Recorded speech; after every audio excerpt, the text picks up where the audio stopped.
our job is to keep in touch with these customers, to encourage them to continue to use our service, to recommend our service, to evangelize us, basically, to talk about us in a way that is way above any other trade in the area, so that you become the go-to person for your service in your local area. And one of the ways that I used to use for this was print newsletter. Now, at the time when I was doing this, excuse me, at the time when I was doing this, email newsletters were the big thing. Everybody was doing, every man and his dog was doing email newsletters, and a lot of people were getting bored of the fact that, you know, sign up for my newsletter, I'll send you an email newsletter, and some of them were getting read and some of them weren't getting read, and so on and so forth. And I was doing that as well. I was doing an email newsletter that went out regularly to my customers, and I thought, how would it work if I was to change that down a gear, if I was to go sort of retro on that? Because a number of customers that I had were of the older generation and they didn't have emails. And I thought I could take what I'm using, the information I'm using in the online newsletter, and create a paper-based newsletter and post it out to those older generation, those people who don't have email addresses. Why leave them out? Why exclude them? So I thought that would be a good idea. And then I thought, well, what if I also then added in my top 200 people, 200 customers. I had a database at the time of something over 3,000 customers in my database. But I thought, what if I take my top 200 people each month from the database? That's the top spenders each month. And I add those to the newsletter database. That would make it worthwhile sending out the newsletter. And then I thought, sending out 200 newsletters all in one go by post could be an expensive exercise. So what I did was I split that over the 4 weeks of the month. So what you had was 25 newsletters going out 1 week, 25 another week, 25 another week, 25 another week, 25 another week, 20. Sorry, my newsletter went out by month. It was every 2 months it went out. I keep saying monthly, but it's every 2 months it went out. So every 4 weeks there was 25 newsletters going out. Now that broke down the cost of the postage and sending out the newsletter, and it meant that there was a few going out every month, which was keeping things ticking over. Now the beautiful thing about doing that was that I was engaging with people in a completely different way. First of all, people who weren't opening and reading email, and people who didn't have email were getting information from me. And they were getting my details so that they knew how to contact me if they wanted to again. I had some silly stuff happening as well. Many of you will already know I'm slightly dyslexic, and I mix up words, and I definitely can't spell for toffee. So these newsletters went out with a number of different mistakes. Now, yes, I use spell checker, and yes, I'd have the wife read over it and have a look and see what it was like, but there was a few things that would escape me and get away. But the lovely thing about that was, guys, I would actually get phone calls from people telling me that I'd said something wrong, that the grammar was wrong, or that the spelling was wrong. And I would literally have all the guys calling me up and saying that I'd had letters sent back with the newsletter enclosed, and it's highlighted and it's marked out and telling me this was spelt incorrectly, or this wasn't, you know, it wasn't there, it was there, or something like that, which was great. Now, some people would look at that and go, oh shit, I'm no good at this, but I used to think that was great feedback, because it meant they were freaking reading the bloody thing. It showed that they were actually looking at these and reading them, which was great for me. That's what I thought. So these newsletters are a great way of keeping in contact with people. I've mentioned already about the toolbox and about repetitive stuff, about email. You know, you'll get some stuff off me in email. You'll see me on Facebook. You'll see me at a live event. Sometimes the information is going to be the same or similar, or, you know, just translated in a different way. And you get the same kind of thing with newsletters as well. Yes, you can be doing blogs. Yes, you can be doing YouTube. Yes, you can be sending out emails to customers and so on and so forth. But to have another form, another way of sending that information, because people will digest information in different ways, and the more ways that you have of doing that, the better it's going to be for you and your business and the exposure of your business. So using newsletters to stay in touch is another string to your bow, as much as emails, sending out greeting cards, picking up the phone, all of that. Using email. Now, if you've got a small database, by all means, send your paper-based newsletter to all of your customers. But if you've got a large database of customers, if you've got a huge database of customers, then you may want to do what I did to reduce your cost and then whittle it down and go, right, who are the top 200 spenders in this month, whatever your budget allows. Who's the top 50 spenders? Who's the top 90 spenders? 100, whatever. But who are those top people in that month? And you send to those. Now, in some cases, that list doesn't move, because your top spenders on your list for the year or whatever, your top spenders may not move, but over the course of the months, different people will be added to that list, and some people will be dropped off of that list. And what's interesting is when people get dropped off of the list, the ones who are benefiting or who are actually reading the newsletter, it's an interesting phenomenon, because what happens is when they get dropped off the list and they don't receive the newsletter, they tend to call you and say, I didn't get the newsletter this month. And that is a fantastic test again for you to say, right, I'll add them back on because they're actually getting use from it. I'll add them back into the list.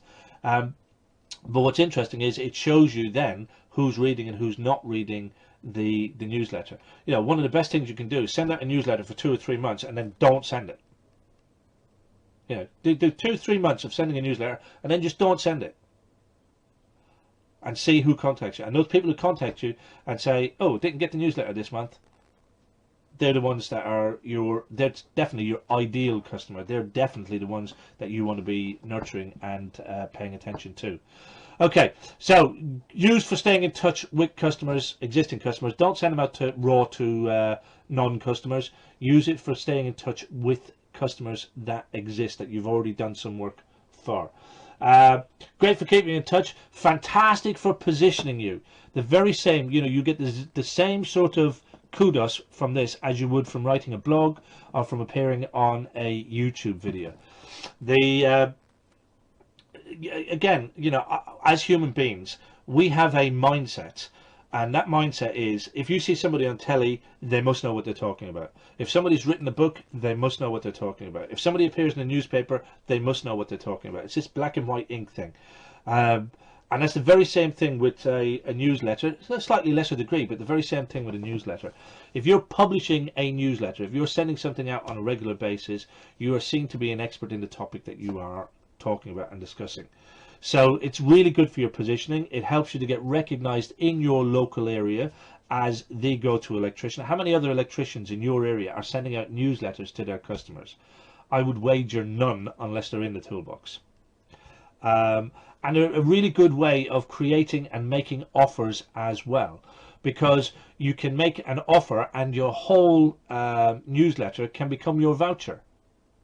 So in essence, if you had, for example, I don't know, we'll use the old smoke detector thing, but let's say you have a batch of smoke detectors that you want to shift and get rid of, or you've a batch of downlighters or whatever, then you can create your offer. Obviously, you don't lose money on offers. Get that registered in your head. You don't lose money on offers, but you can create an offer. Let's say, for example, normal price for installation of these 2 smoke detectors would be £375, but with this newsletter you can have it for 250 or whatever the case is. Okay, but you can create offers that make it, and people will take up those kind of offers because they feel like they're benefiting, they're part of something, they're getting something special because they've got the newsletter. So it's a good opportunity for using them to make offers. So they're great for keeping in touch, great for helping you to position your business, and fantastic for helping you to create or make offers also. Question, and I've sort of talked about this already a little bit. Should you do your newsletter online or offline? My answer to that is both. My answer to that is both. You should certainly be doing an online newsletter, but you should also be doing an offline newsletter. And the reasons, as I mentioned before, because people consume information in different ways. That's number one. And number two, because some of your customers may not have or use email. I'm sure we all have relatives who have an email address, and they will only look at the email in their email account when they're told that you have sent them an email. Has anybody got relatives like that? Let's see some thumbs or heart, anything going across.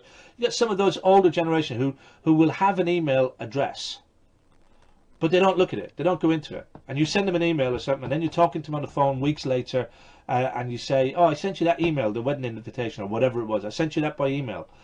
And they'll go, "Oh, I don't look at my email. I never look at my email. I only go in there when I know I'm expecting something." Yeah. So you almost have to send them an email and then phone them to tell them that you sent them an email. I don't know. It reminds me of a story when I was an apprentice. Don't laugh. True story, guys. First or second week of my apprenticeship in Ireland, we went to a thatched cottage. Now, I don't know if many of you are familiar with those. Some of you not living in the south, maybe, but in Ireland, we were sent to a thatched cottage to install one light, a pendant and a switch. That was it. The electricity board, the ESB in Ireland at the time, had just supplied the meter and everything in the property, and I went along as an apprentice with one of the guys to install a light and a switch. And that was their first introduction. This was like, it wasn't even like madly out in the country. It was just outside of the town. But this was their first experience with having electricity in the house. And when we were leaving, the old lady in the house at the time, God, she must have been about 80 something. She explained to us that she needed to have this light installed. She needed to have this light installed so that she could see the paraffin lamp that she wanted to light before wrapping things up for the evening. So in essence, what she had done was installed the light to light the paraffin light, to turn off the light so she had her paraffin light. Yeah, me neither. But anyway, that was why did we go off on that tangent? I don't know. Okay, so online or offline, do both, but certainly do have an offline version. How do you create these things? Some of you sitting there going, these are really difficult to create. You need to be a whiz. You need to be a genius on computers or software or anything like that. No, you don't. What you do need to do is have access to either Word on a PC or Publisher on a PC, or there are versions on Macs as well. For those of you who use Macs, it'll be Pages or whatever their version of Publisher is. But very, very simple. And there are templates inside the toolbox. There is a template for you to use inside the toolbox, which is already laid out in a way that all you have to do is add your content. So, if it's not broken, don't fix it. Use the template. That's what it's there for. You can alter the shape if you like, but it's there. It's designed. It's in there already for you. And all it is, very, very simply, guys, is an A4 sheet of paper. That's all it is, an A4 sheet of paper that is folded in two. And that is good enough to be your leaflet. There are templates for both the Word and the Publisher document inside the toolbox that you can take and use. I would suggest to you, let me just pull this next slide up because you'll see, because this is more or less the template that's inside the toolbox. I'm not sure if it's the actual edition on that template, but this is more or less the template that's in there. And all it is simply, guys, if you take a look at it, is you have a header up here, very same as you would have on your Facebook page or on your web page, is a header. Create your own header, use your business logo. This is a good opportunity to use a logo. Create your logo, give yours your newsletter a name. I called mine The Current Times. See what I did there? Give yours a name. By all means, steal that one. I don't care. It's there for you to use. And that's the layout. That's how it looks. Let's just have a look because I've some other slides prepared here. Like I said, keep it very simple. One page, fold over. Okay, if we look at the next slide here, what you'll see is when I did this newsletter, the layout, I kept the layout exactly the same. So when I say layout, have a look what I'm talking about. We had this block here, which was from James, and that would just be a couple of words from me every month. Very short. I can't even remember how many words, not even 100 words in there, but very short, just a brief little bit of blurb. If I was away on holiday, I might say I've been away, enjoyed a bit of the sun. If I've been out with the kids, I might say, oh, we took the kids out to Legoland, something like that. But just a little bit of blurb, a picture of me to remind them what a handsome guy I was. Over here, we had table of contents. The beautiful thing about using Publisher is this will automatically fill for you if you set it up properly. You don't have to change this, because once you put the headings in, it will actually put the heading in for you. If the heading's too long, you can edit it, so on and so forth. Very, very straightforward, very simple to do. Then I had column number 1, or article number 1, would be a short story of some description, or a short piece of information of some description, either about something I had worked on, or a tip for the customer. In this case, I think we're talking about spending a fortune on different bulbs and why bulbs blow. So just giving them that little bit of information. Where does this information come from, guys? This is not creating new information. This is repurposed information. This is repurposed information. So this would be taken from blogs. It would have been taken from email posts. It will be taken from questions that customers asked. You don't have to go looking for new information. You're not trying to start a publishing empire where everything has to be fresh. Take the information that you're using elsewhere, put a different spin on it, and use it inside these assets. You can reduce down stuff. You know, if you had a long blog, you can reduce it down into a small piece of content. But basically, in these magazines, I would have 2 major stories. When I say major, they're like less than 300 words. But 2 stories, two pieces of information, and the rest then was filler information.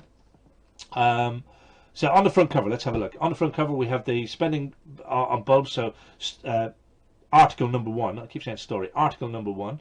Then I had a feature called Spotted Locally. That was simply a photograph that I'd taken of something either hazardous or old that I had taken in one of the jobs that I was on. Could have been that month before, a couple of months ago, but I had a collection, which many of us have, collection of photographs of either really dodgy stuff that you come across, or really old stuff that you come across that you think, shit, that's still in use, that's still working. You know, lead cable.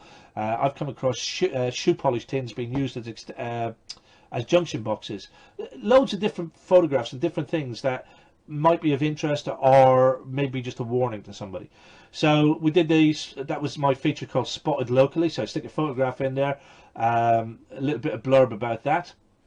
The back cover, it had a number of different things. Again, this would have been the end. We'll look at the inside in a minute. This is the end of an article that starts on the inside. But then on the back cover we have electrical tips. Electrical tips was what I used to blog. I used to blog tweet hashtag electrical tips, or electric tips, and they were always just short snippets of helpful hints for anybody who was on Twitter. And all I did was I took those tweets and put them into the magazine. End of. So you had these hashtag electric tips, which were good. Then you'd have the contact us section, which is basically, you know, if you have something you want to put in a magazine, or if you enter in a competition, or blah blah blah, contact us with the address and the details and the phone number. All of that was down there.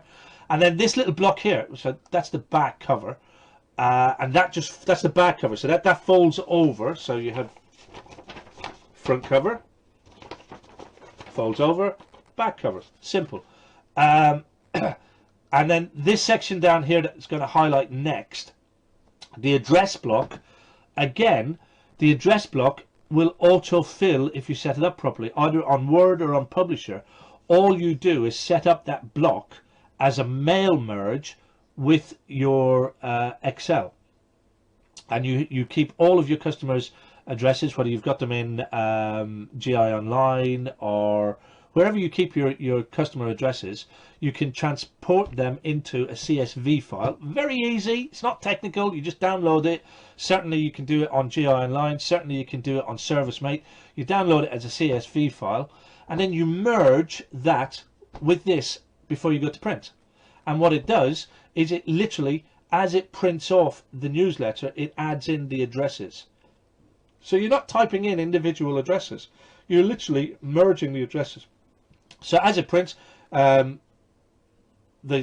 first newsletter, it will print Tom's address. Next one, it'll be Anne's address. Next one, it'll be Mark's address. Next one, it'll be Sarah's address. Next one, it'll be Joe's address, so on and so forth. And it just does that through the mail merge if you've set it up properly. So it's automated in a sense. All you have to do is press print on the printer, make sure there's plenty of paper in there, and it will run the process for you. So you're not sitting there typing in addresses all the time.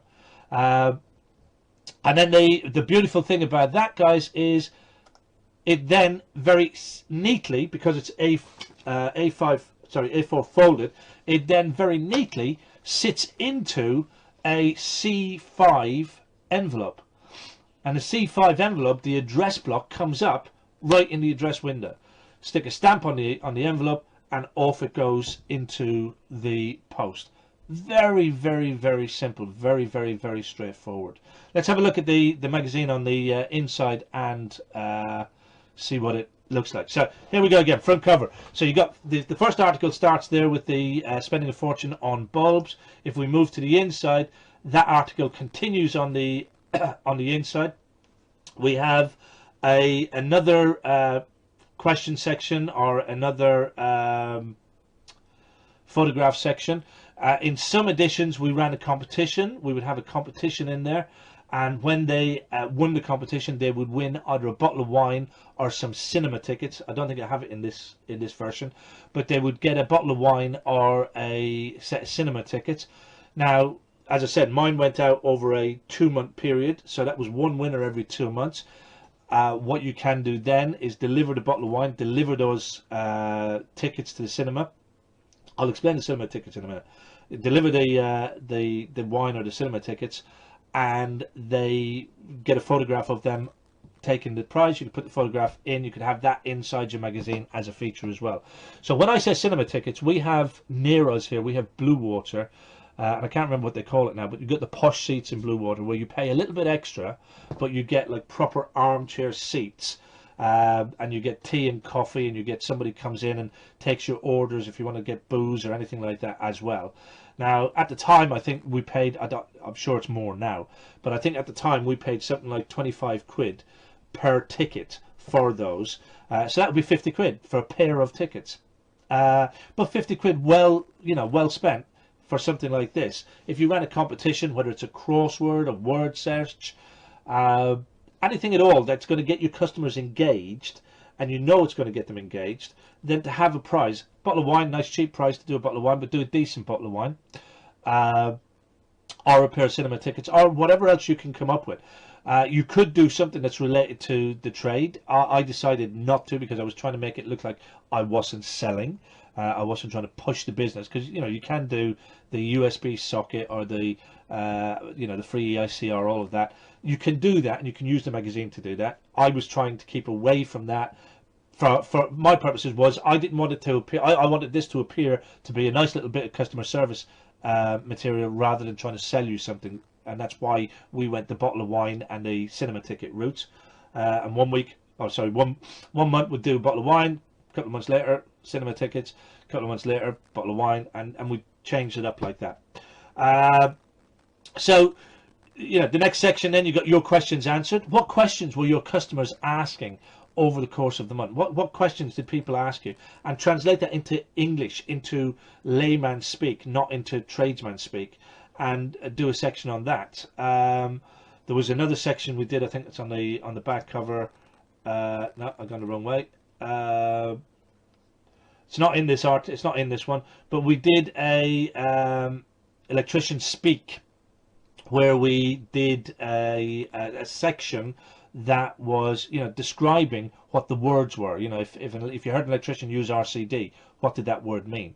If you heard an electrician talk about a neutral, what did that mean? If he was talking about a phase, what did that mean?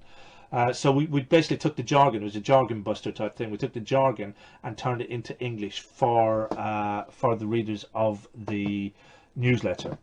So that is basically and how easy it is to create and put together a newsletter. It would be great to see some of you making use of that. As I said, the templates are inside the toolbox. If you do have any questions, guys, while I'm winding this down, then do let me know. But it would be great to see some of you using this. The templates are in the toolbox for you to take and use. You don't have to come up with lots and lots of new information.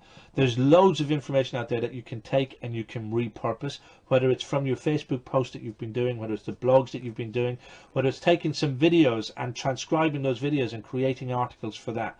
You only need to have 2 sort of main articles, and like I said, when I say main articles, they're less than 300 words. You know, really short articles, snappy little things, and then the rest of it is padding, it's filling, whether it's electrical tips, whether it's jargon buster, whether it's photographs of things you've seen locally, whether it's questions that your customers have asked, and you don't have to include all of them in each magazine. You know, if you do jargon buster this month, or if you're going to do it 2 monthly or quarterly, whatever, if you do jargon buster this month, then do electrical tips another month. But change it up and keep it fresh and keep it interesting for your customers. But I suggest you make use of it, because like I say, we all go to the main things. Then you know, we go to our email list, we go to our leaflets and flyers, we go to our magazine ads, we do our networking, but we don't look at the advantages and the benefits of actually running and having a newsletter, and how easy it actually is. It's not difficult to do once you've got the templates. If you break it down into sending out a few every week, rather than saying, oh, I've got to send out 500 of these over, you know, this month, you know, one day in the month you sit down and send 400 or 500 of them. Don't do that. Break it down over the course of the month, so that you're sending out 25 or 15 or whatever this week. Make it part of your marketing hour, that you sit and you print these things off while you're doing something else, fold, stick in an envelope, and out they go. You could do 3 a day, you could do 10 a day, you could do 5 a week, you could do 15 a week. Break it down and make it work for you. Don't look for the reasons why you can't do it. Look for how you can make it happen. So that's newsletters, guys, and that's as brief as it gets. There is a whole training series on using newsletters inside the member area. I would encourage you to go and have a look at that. If you're serious about doing this, and I hope you are, then I would encourage you to go and watch those videos, learn how to do it, make use of the templates that are in there. By all means, change up the templates to suit yourself. Like I said, there's a Word version for those who are happy working with Word, and there's a publisher version which gives you a lot more flexibility if you're used to or you're happy working with Publisher.